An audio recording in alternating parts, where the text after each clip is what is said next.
Dilijan National Park is one of the 4 national parks of Armenia. Occupying an area of 240 km², it is located in the northeastern Tavush province of Armenia. Dilijan National Park was established in 2002 on the basis of the State Nature Reserve,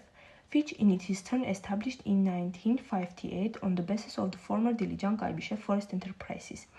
Between 2017 and 2018, significant redevelopment of the park's tourism offer was undertaken, together with the addition of the 80-km-long section of the Transcaucasian Trail. Դիլիջան ազգային պարկը Հայաստանի 4 ազգային պարկերից մեկն է, զբաղեցնելով 240 կմ² տարածք, այն գտնվում է Հայաստանի հյուսիս-արևելյան Տավուշի մարզում։ Դիլիջան ազգային պարկը ստեղծվել է 2002 թվականին պետական արգելոցի հիման վրա,